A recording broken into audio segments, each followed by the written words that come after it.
आज कोशिश करेंगे इंडिगो कंप्लीट कर दिया जाए।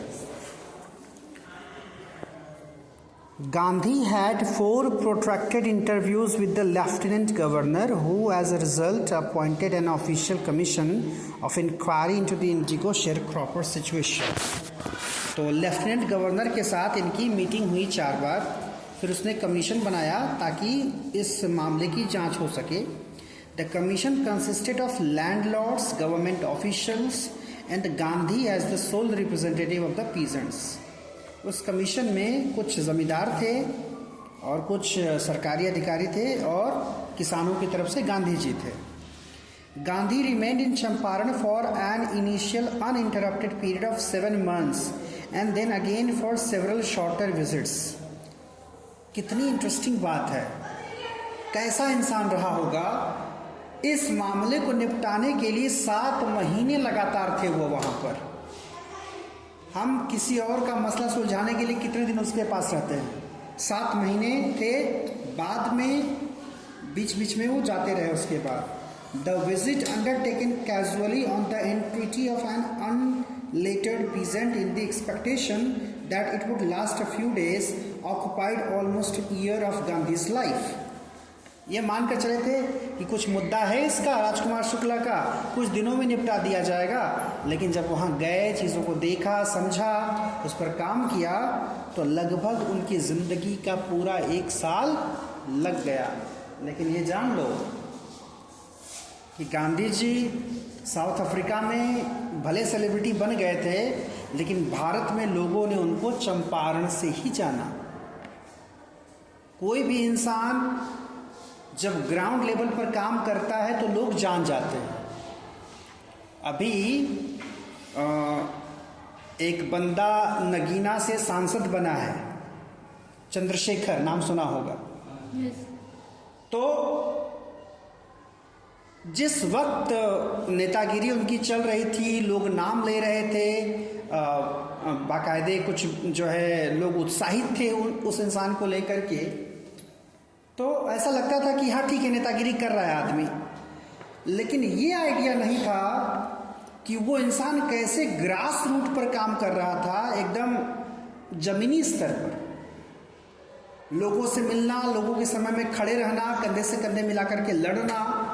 और ये देखो, लोगों के लिए वास्तविकता के धरातल पर लड़ने वाला वो इंसान निर्विरोध नहीं, उसको बोलते हैं बिना किसी पार्टी से जुड़े, उसको बोलते हैं, क्या बोलते हैं, निर्दलीय। बिना किसी दल से जुड़े हुए इंसान खड़ा हुआ और सांसद बन गया।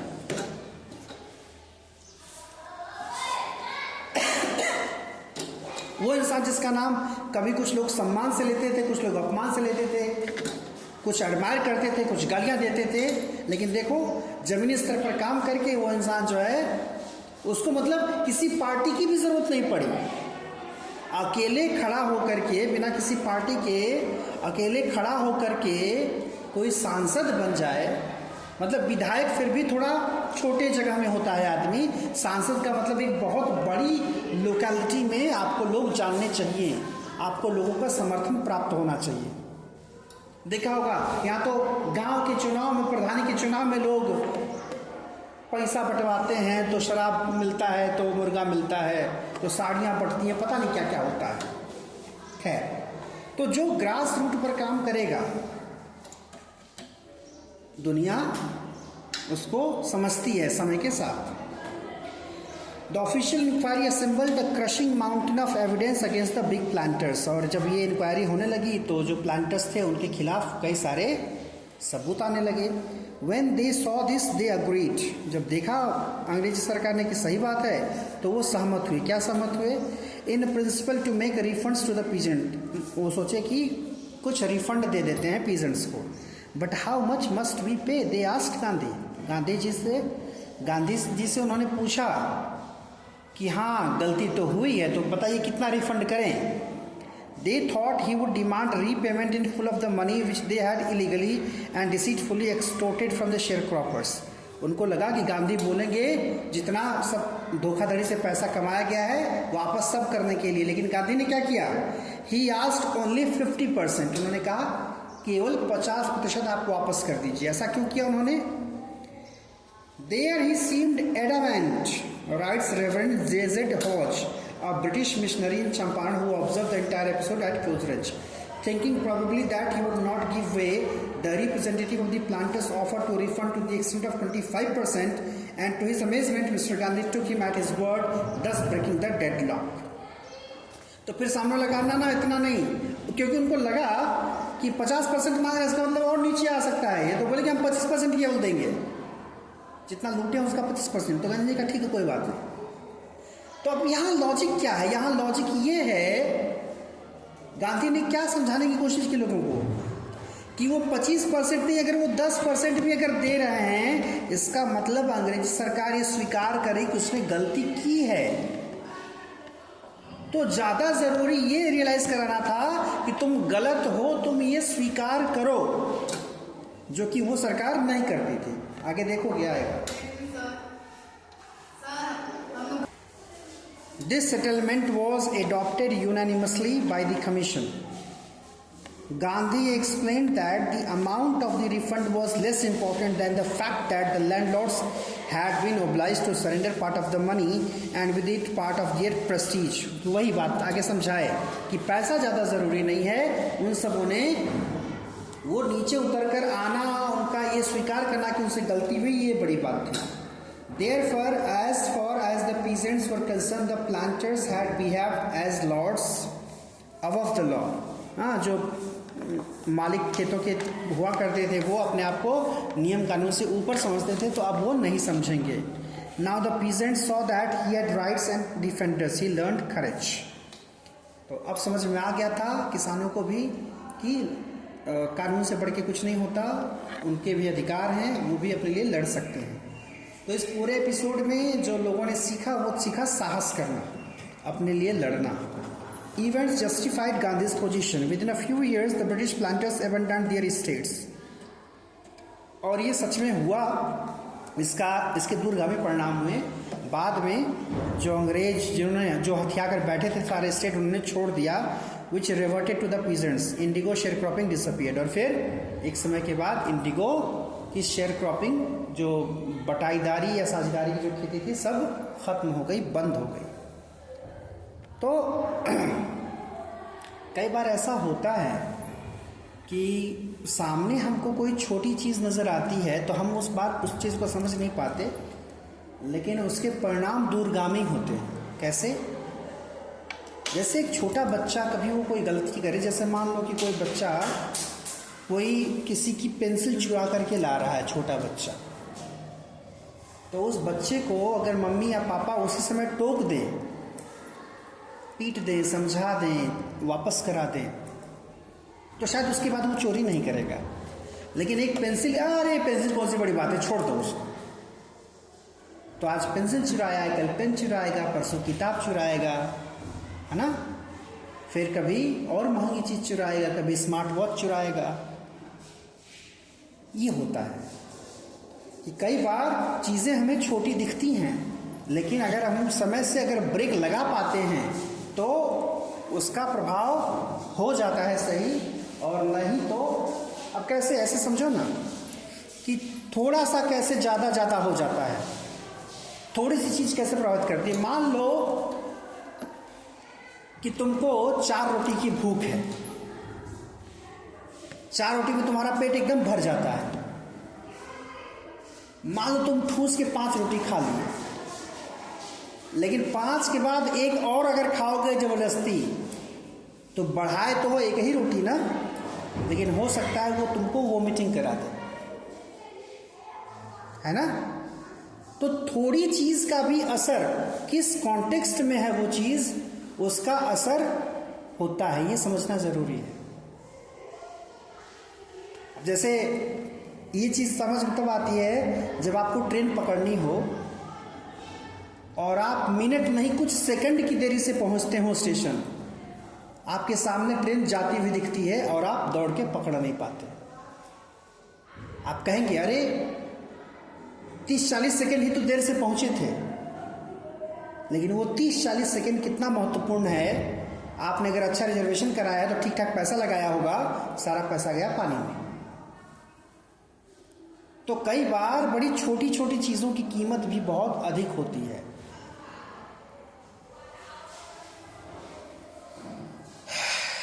Gandhi never contented himself with large political और इकोनॉमिक सॉल्यूशन। वो बड़े बड़े जो है हल के बारे में नहीं सोचते थे गांधी जी। छोटे छोटे सॉल्यूशन मिले और लोग सीखें, और इसीलिए हमेशा उनका उद्देश्य जो है कोई बहुत बड़ी क्रांति का नहीं रहता था। टुकड़ों में काम किया करते थे और उसका असर होता था। He saw the cultural and social backwardness in the Champaran villages, wanted to do something about it immediately. अब देखो, गए हैं पीजेंट्स को न्याय दिलाने, लेकिन जब वहां गए तो देखे कि लोग बड़े पिछड़ेपन में रह रहे हैं। गांव में लोगों की हालत ठीक नहीं थी, तो सोचे कि तुरंत कुछ करना चाहिए। He had appealed for teachers. तो फिर क्या किया उन्होंने? देखो, काम कोई और करने गए हैं, लेकिन अब दूसरी चीज दिख गई। तो वहां के शिक्षकों से अपील किए। Mahadev Desai and Narhari Parikh, two young men who had just joined Gandhi as disciples, their wives volunteered for the work. तो मतलब रिक्वेस्ट किए लोगों से कि भाई कोई टीचर हो तो व्यवस्था कराइए। तो 2 नए लोग जुड़े थे, उनकी पत्नियां भी जुड़ी थी। तो उन लोगों ने कहा कि सर हम पढ़ाएंगे यहाँ के बच्चों को। Several more came from Bombay, Poona and other distant parts of the land. और फिर लाइन लग गई लोगों की, अलग अलग जगहों से लोग आने लगे। Devdas, Gandhi youngest son, arrived from the ashram and so did Mrs Gandhi. और यही नहीं, इनके बेटे भी, इनके बेटे का नाम देवदास और उनकी पत्नी भी आश्रम से आए लोग। Primary schools were open in 6 villages. Gandhi को लोग क्यों याद करते हैं? ग्राउंड लेवल पर काम करने के लिए 6 गांव में प्राइमरी स्कूल खोले गए। आज जो आप देख रहे हो देश की हालत, हर गांव में प्राइमरी, हर गांव में मिडिल, वो नहीं था 1947 के पहले। ऐसी चीजें नहीं थी। कस्तूरबाई या Kasturba taught the ashram rules on personal cleanliness and community sanitation. इनकी जो पत्नी थी कस्तूरबा, वो क्या करती थी? साफ सफाई का ज्ञान देती थी लोगों को। जैसे मुझे याद है, हम लोग जब 10th में थे तो हम जाते थे एक जगह पढ़ने ट्यूशन। तो सर हम लोगों को मैथ्स और साइंस पढ़ाते थे। उनकी पत्नी भी थोड़ी पढ़ी लिखी थी, पढ़ा लिखाने में उनका मन लगता था। तो वो गणित विज्ञान नहीं पढ़ाती थी, वो पढ़ाती थी अंग्रेजी। कैसे पढ़ाती थी? वो घर का काम कर रही हैं, हम बैठ के पढ़ रहे हैं। वो पालक काट रही हैं और हमें कुछ बता रही हैं। वो सब्जी चला रही हैं, हमसे बात कर रही हैं। मतलब ये नहीं कि सारा काम हम छोड़ करके बैठे हैं पढ़ाने, ऐसा नहीं था। अपना काम करते हुए ऐसे ही कोई कुछ देख लिया, हाँ बताइए ये जानते हैं क्या है, इसको क्या बोलते हैं इंग्लिश में। तो क्या था, एक माहौल था पूरा। तो कहने का मतलब ये है कि पढ़ने पढ़ाने के लिए, कुछ सीखने सिखाने के लिए ज़रूरी नहीं है कि आप हमेशा कॉपी किताब लेके बैठ के पढ़ेंगे तभी पढ़ाई होगी। मैं जब चलता हूँ रास्ते में तो मुझे कई लोगों की बातें समय समय पर याद आती हैं। जैसे एक मेरे चाचा जी हैं, उनके अंदर जितने गुण हैं उतने दुर्गुण भी हैं। हाँ, तो सीखने वाला कुछ भी सीख सकता है उनसे। हाँ पता है, सीखने वाला बहुत कुछ सीख सकता है उनसे। मैंने क्या सीखा जिंदगी में उनसे? एक ही दिन ऐसे ही गाड़ी पर मैं बैठा था तो उन्होंने बताया कि रास्ते पर जब भी चलो तो जानवर, बच्चा और औरत, ये 3 जब भी दिखे रास्ते में तो एकदम स्लो हो जाना, क्योंकि इनका कोई भरोसा नहीं, ये कब कहां से आ जाएंगे। तो उन्होंने यूं ही नॉर्मली वो बात कही थी कभी, लेकिन वो यहाँ छप गया भीतर।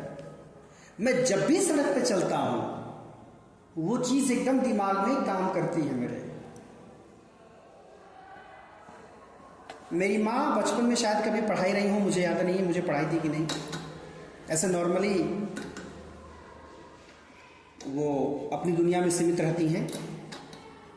लेकिन एक दिन यूं ही बातों बातों में उन्होंने मुझसे कहा था कि जिंदगी में सब करना, नंबर 2 का काम कभी मत करना पैसा कमाने के लिए। तो उनकी और कोई बात मुझे याद नहीं रहती, ये बात हमेशा याद रहती है। शायद अब वो भी भूल चुकी होंगी कि उन्होंने कभी कुछ कहा भी था ऐसा। तो कई बार ऐसा होता है।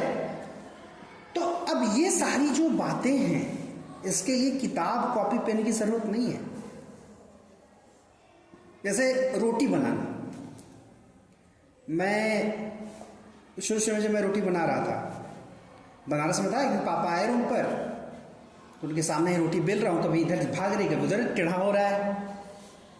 तो उन्होंने कहा कि ऐसा है, रोटी जब बना रहे, नॉर्मली क्या होता है बच्चे माँ से सीखते हैं, लेकिन हमने ये चीज़ें पापा से सीखी हैं।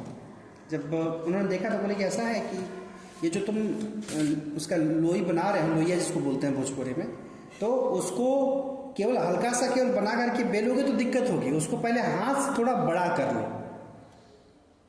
तो हाथ से वो थोड़ा बड़ा कर लोगे तो फिर बेलना आसान हो जाएगा और शेप भी सही जाएगा। बस एक बात, लेकिन वो बात एकदम उस कला में घुस गई। अब रोटी एकदम बढ़िया बनती है। तो बात तो ये हुआ कि एक बार मुलाकात हुई, मैंने बना के उनको खिलाया रोटी, तो कहे रोटी तो तुम्हारी बहुत अच्छी बनी है। मैंने कहा वाह, मतलब जिसने सिखाया अगर वो प्रशंसा करे आपकी, तो मेरे कहने का यही मतलब है कि जो ज्ञान है, वही मैं अभी 10th में पढ़ा रहा था, तो मैंने एक बच्चे से पूछा कि ठीक है पढ़ाई लिखाई तुम्हारी ठीक ठाक है, ये बताओ घर पे गाय भैंस है कि नहीं। तो कह रहा है गाय है। हम बोले गाय धोने आती है तुमको? कह रहा नहीं भैया धोते हैं। बोला क्यों, तुम क्यों नहीं सीख रहे हो? तो गाय या भैंस को दोहना ये भी एक कला है, इसके लिए भी आपको तरीका पता होना चाहिए। ये भी एक तरह से ज्ञान है आपके लिए, इनफॉर्मल है।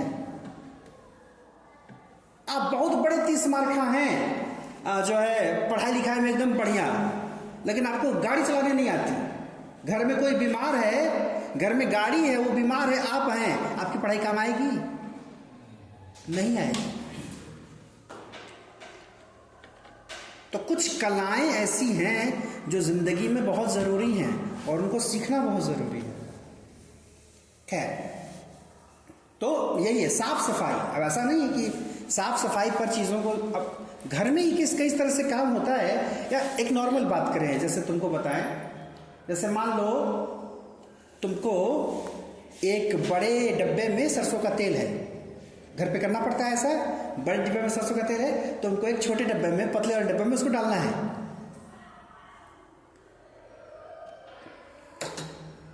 अब पहले तो कुप्पी आती थी, मिट्टी का तेल यूज करते थे, तो कुप्पी रहती थी तो आराम से डाल करके, अब मिट्टी का तेल तो यूज करोगे नहीं वहां पर, या कोई और कुप्पी रहे तो आदमी कर ले, दुकान पर रखते हैं सब कुप्पी, तो आराम से कर लेते हैं। तुम क्या करोगे?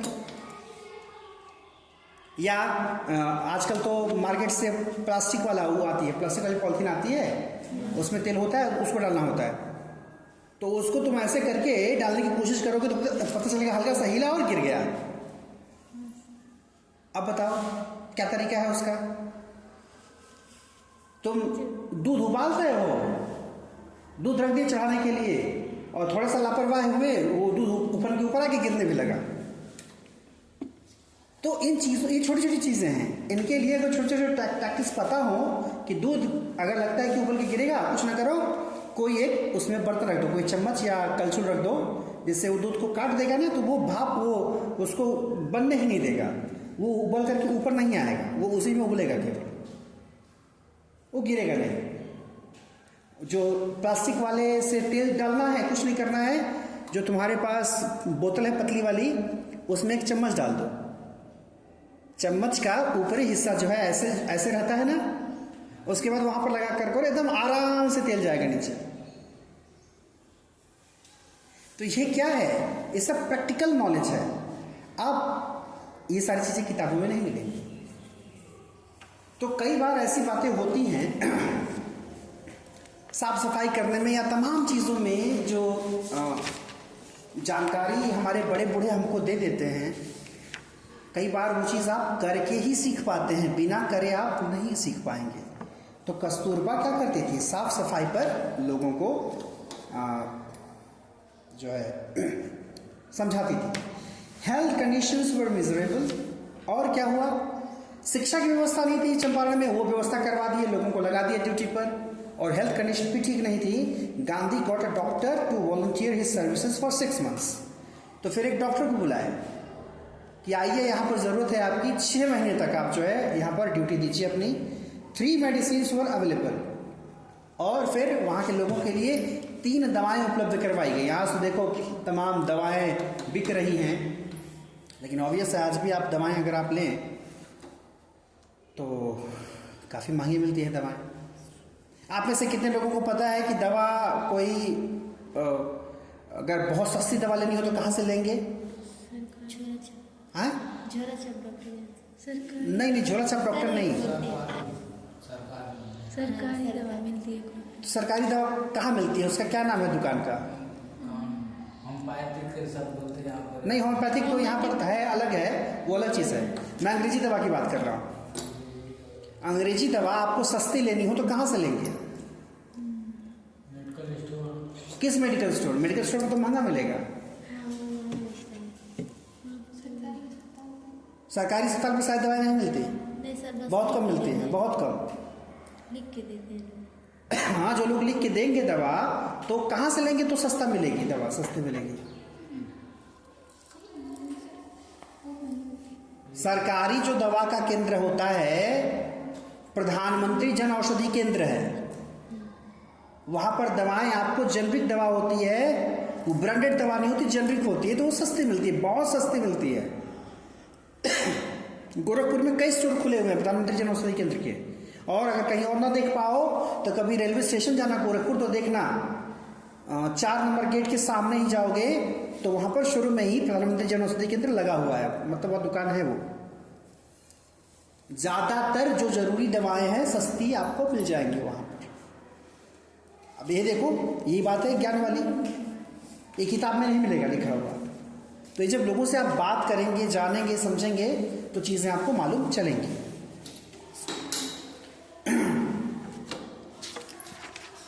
मतलब स्थिति ये होती है कि जो दवाएं आपको बाहर आप 2000 में खरीद रहे हैं, हो सकता है आप वहां जाएं तो शायद आपका 400 में काम हो जाए, तो उसका काम करेगा। हाँ, यही आती है बात दिमाग में तुरंत लोगों के, क्योंकि हमारे दिमाग में ये पूरा छपा हुआ है कि महंगा है तो जरूर बढ़िया होगा और ये सस्ता है तो जरूर खराब होगा। ऐसा नहीं है, और इसी कारण से लोग पूरा लेते नहीं है। सही बात है ये, क्योंकि हम ऐसी मानसिकता में रहते ही हैं। किसी का कोई कपड़ा बहुत बढ़िया आप देखें तो आपके दिमाग में अरे बहुत महंगा होगा, इतना बढ़िया कपड़ा है, बहुत महंगा होगा। या कोई गिफ्ट जब देता है, अगर प्राइस टैग उसमें लगा हुआ है तो आप देखते, जब देखते जैसे पैसा कम देखते मन खराब हो जाता है, इतना सस्ता गिफ्ट, भले वो अच्छा हो, क्योंकि आपके दिमाग में ये बात कहीं ना कहीं घुसा दी गई है कि जो चीज अच्छी है उसका दाम बहुत अच्छा होगा, या कहीं पर बहुत ज्यादा पैसा लिया जा रहा है तो जरूर उस तरह से सुविधाएं होंगी। और इसी का शिकार बनते हैं सरकारी विद्यालय। पैसा ज्यादा लगना नहीं है, साल भर का 1500 लगना है, और बाकी विद्यालयों में आपको 1 महीने में ही कई हजार रुपए देने होते हैं, लाखन लाख फीस होती है लोगों की। तो यही बात आती है कि अरे इतना पैसा लेते हैं सब तो करते भी हैं, लेकिन हाँ क्वालिटी वो नहीं मिलेगी आपको, हर जगह वो योग्यता नहीं मिलेगी शिक्षकों की। उसका बड़ा रीजन ये है कि वो भले लाख रुपए लेते हों, लेकिन वो पूरा लाखों रुपया वो टीचर्स को थोड़ी देते हैं कि वो अपना 100% देकर के पढ़ाएगा अगला।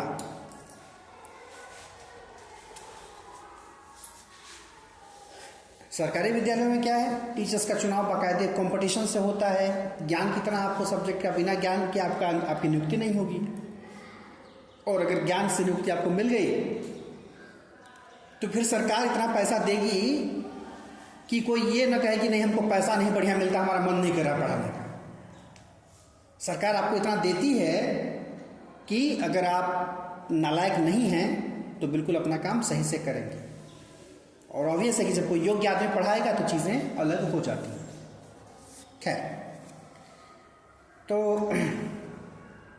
3 दवाएं लाई गई, कैस्टर ऑयल, क्विनीन और sulphur ointment. Anybody who showed a coated tongue was given a dose of castor oil. जिसके भी जीभ पर कुछ छाले टाइप या कुछ चीज़ें दिखती थी उसको कैस्टर ऑयल दिया जाता था। Anybody with malaria fever received quinine plus castor oil. किसी को मलेरिया होता था तो उसको क्विनीन और कैस्टर ऑयल दिया जाता था। Anybody with skin eruptions received ointment plus castor oil. और किसी को अगर स्किन में प्रॉब्लम होती थी तो उसको वो क्रीम, ऑइंटमेंट और कैस्टर ऑयल दोनों साथ में दिया जाता था। Gandhi notice the filthy state of women's clothes. देखो कैसा ऑब्जर्व करने वाला इंसान है, हर चीज नोटिस कर रहा है। औरतों के कपड़े देखिए बहुत खराब स्थिति में। Ask Kasturbai to talk to them about it. तो बोले कि अब अपने तो बात करेंगे नहीं। जैसे होता है जब औरतों की बात आती है तो सीधे जो ढंग के लोग होते हैं वो इस तरह से सीधे बात करना कम पसंद करते हैं। जैसे हमारे यहाँ इस समय एक हेल्प आती हैं काम करने थोड़ा बहुत, तो उनको उनसे कोई बात पूछनी रहनी होती है, कहनी होती है। नॉर्मली हालचाल तो मैं कभी कभी कर लेता हूँ, बाकी किसी काम के लिए कहना होता है तो मैं डायरेक्ट कभी नहीं बोलता। ये होता है कि एक औरत किसी औरत से बात करेगी तो होता है कि नहीं आप बात कर लीजिए भाई उनसे, देखिए बताइए उनको ये ऐसे करना है या कैसे करना है। तो कस्तूरबा से बोले गांधी जी कि थोड़ा बात करिए उनसे। One woman took Kasturba into her hut and said, "Look, there is no box or cupboard here for clothes." तो एक औरत पकड़ के ले गई उनको अपने घर में कि देखिए कहीं आपको कोई अलमारी या कोई बक्सा दिख रहा है कपड़े का। The sari I am wearing is the only one I have. जो साड़ी मैंने पहनी है बस वही मेरे पास है। During his long stay in Champaran, Gandhi kept a long distance watch on the ashram. He sent regular instruction by mail and asked for financial accounts. तो आश्रम जहाँ उन्होंने अपना बनाया था वहाँ की जानकारी लेते रहते थे वहीं से, चंपारण से ही। Once he wrote to the residents that if it was time to fill in the old latrine trenches and big new ones, otherwise the old ones would begin to smell bad. ये दिखाया है कि कैसे छोटी छोटी चीज़ें उस समय, आज जो वॉशरूम बन रहे जिस तरह से, उस समय वॉशरूम वैसे नहीं होते थे। मतलब चीज़ें उतनी स्टैंडर्ड नहीं थी। और हालांकि आज भी तो वो होता ही है कि जो आप बनाते हैं टैंक, उसके लिए वॉशरूम बनता है तो नीचे टैंक बनाया जाता है जहाँ गंदगी इकट्ठी हो। तो ये भी इंस्ट्रक्शन एक समय के बाद भेजे कि भाई अब आपको पुराने वाले को बंद करना है, दूसरे नए गड्ढे जो है खोदने होंगे फर्दर वॉशरूम के लिए, नहीं तो वहाँ से बदबू आने लगेगी। ये छोटी छोटी बातें जो यहाँ पर शेयर की गई हैं ये समझाने के लिए कि गांधी जी का फोकस कैसे हर चीज़ों पर होता था, ऑब्जर्वेशन कितना तगड़ा था उनका। The Champaran episode was a turning point in Gandhi's life. और चंपारण वाला एपिसोड उनकी ज़िंदगी के लिए एक बहुत बड़ा परिवर्तन का समय था। What I did was very ordinary thing. I declare that British could not order me about in my own country. बोले मैं बस एक ही चीज़ चाहता था, लोगों को बताना, समझाना कि देश हमारा है, हमारे देश में हमें कैसे रहना है, क्या करना है, ये हम डिसाइड करेंगे, अंग्रेज नहीं। But Champaran did not begin as an act of defence, it grew out of an attempt to alleviate the distress of large numbers of poor peasants. लेकिन हाँ, फर्दर ये हो गया कि उसी बहाने चंपारण के लोगों से मुलाकात हुई तो उनकी स्थिति को बेहतर बनाने में भी काम किया गांधी ने। This was the typical Gandhi pattern. His politics were intervened with the practical day-to-day problems of the millions. उनका जो राजनीति उनकी थी वो ऐसी ही थी, उनका तरीका यही था कि वो केवल लड़ाई नहीं लड़ते थे, ग्राउंड लेवल पर भी काम करते थे। ऑब्वियस है कि किसी को भी जब आप काम पर लगाएंगे या किसी के लिए आप लड़ेंगे तो उसकी बेसिक चीज़ों को अगर आप देख नहीं पाएंगे, समझ नहीं पाएंगे, तो वो इंसान बहुत ज़्यादा काम नहीं कर पाएगा ढंग से। जैसे कई बार ऐसा होता है कि लोग ड्यूटी लगा देते हैं काम करने वाले लोगों की अलग अलग समय पर, लेकिन उनके नहाने खाने रहने का कोई ध्यान नहीं रखते। तो ऐसे में क्या करेगा सामने वाला? अगर आप किसी से ड्यूटी कराना चाह रहे हैं, लेना चाह रहा है, तो आप क्या उम्मीद करते हैं कि वो क्या करेगा? जैसे ऐसे समझो, हम लोगों को अगर विद्यालय आना है पढ़ाने, हम काम कर रहे हैं, ड्यूटी कर रहे हैं, तो हमारा विद्यालय का समय शुरू होता है 9:30 बजे से और 3:30 बजे छुट्टी हो जाती है। तो 9:30 बजे तक का समय का मतलब हमारे पास सुबह जगने के बाद 2-3 घंटे हैं कि हम बढ़िया से नहा खा लें, या खाएं नहीं तो नाश्ता करके टिफिन लेकर के आ जाएं। और बीच में काम करने के दौरान बीच में अगर लंच ना हो हमारे खाने के लिए, गड़बड़ है। अगर वॉशरूम जाने की जरूरत महसूस हो रही है और जाने की व्यवस्था ना हो, गड़बड़ है। अब मान लो ये 9:30 बजे की जगह हमसे कहा जाए कि नहीं भाई 9:30 बजे बहुत देर हो रही है, आप जो है स्कूल आएंगे 5 बजे सवेरे और आपको जाना है 10 बजे रात को या 12 बजे, तो क्या होगा? लोग विद्रोह करेंगे कि नहीं करेंगे? नींद पूरी नहीं हो रही है, नहाने का समय नहीं मिल रहा है, खाने का समय नहीं मिल रहा है, ये कौन सी नौकरी है? यानी प्रैक्टिकल बातें। आप किसी से काम कराना चाह रहे हैं तो आपको इस बात का ध्यान रखना होगा कि उसके नहाने खाने रहने आराम करने का इंतजाम ठीक हो। और अगर उन बातों पर आप ध्यान नहीं दे पा रहे, जैसे भैया आप पढ़ा रहे हैं, अचानक किसी बच्चे को मेडिकल प्रॉब्लम हो गई, तो आप क्या कहेंगे? हम नहीं जानते, हम पढ़ाई भी करेंगे। प्रैक्टिकल बात क्या है कि अगर किसी को जरूरत है तो उसको समय से आप छोड़ दीजिए, वो चला। तो गांधी का तरीका यही था, प्रैक्टिकल चीजों को देखते थे। His was not a loyalty to abstractions, it was a loyalty to living human beings. उनके लिए ये था कि वो बड़ी बड़ी फिलॉसफी की बात नहीं करते थे, वो इंसानों को वैल्यू देते थे। और ये बात मुझे याद दिलाती है विवेकानंद की। विवेकानंद ने कहा था कि मैं उस ईश्वर की पूजा करता हूँ जिसे अनजान लोग मनुष्य कहते हैं। तो बड़ी बड़ी बातें करना उतना सही नहीं है जितना कि ग्राउंड लेवल पर आकर के लोगों की मदद करना, उनके लिए काम करना। In everything Gandhi did, moreover, he tried to mold a new free Indian who could stand on his own feet and thus make India free. Her movement में उनके यही बात थी कि हर एक इंडियन अपने आप को स्वतंत्र महसूस करे, इतना मजबूत हो जाए कि अपने पैरों पर खड़ा होकर के अपनी लड़ाई लड़े। और ख़ास करके देखो, लड़कियों के लिए ये बात ज़्यादा ज़रूरी हो जाती है जिस समाज में हम रह रहे हैं। इसीलिए कहा जाता है कि लड़कियों का पढ़ना बहुत ज़रूरी है, क्योंकि आप जब पढ़े लिखे नहीं होते, चीज़ों की जानकारी आपको नहीं होती, तो आपको लोग एक्सपर्ट ज़्यादा करते हैं, आप परेशान ज़्यादा रहते हैं, आपको चीज़ों की समझ कम होती है। जब आप पढ़े लिखे होते हैं तो चीज़ें आपको बेहतर तरीके से समझ में आती हैं और सिचुएशन को आप थोड़ा बेहतर तरीके से हैंडल कर पाते हैं। जैसे क्या होता है, तमाम शादियाँ हो रही हैं, आपके आसपास देखिए, समाज में देखिए, अगर आप लोग ध्यान से देखेंगे तो समझ में आएगा कितनी शादियाँ सफल हैं। या किसकी गारंटी है कि शादी हो गई, कोई लड़की अपने ससुराल चली गई तो वो वहाँ सुखी ही है? या अगर सुखी ही है तो क्या गारंटी है कि जिससे शादी हुई है वो हमेशा रहेगा ही?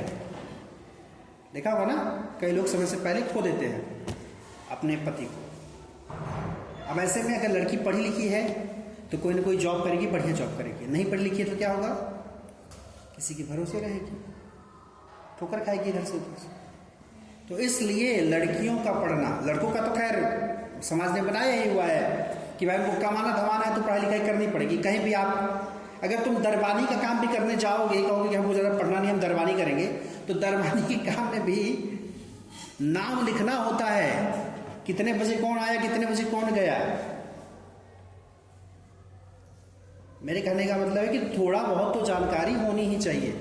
आप कोई भी काम कर रहे हैं जहाँ पर बहुत दिमाग का काम नहीं है तब भी, लेकिन एकदम बात यही है कि जहाँ बहुत दिमाग का काम नहीं है वहाँ पर ये भी ज़्यादा नहीं है।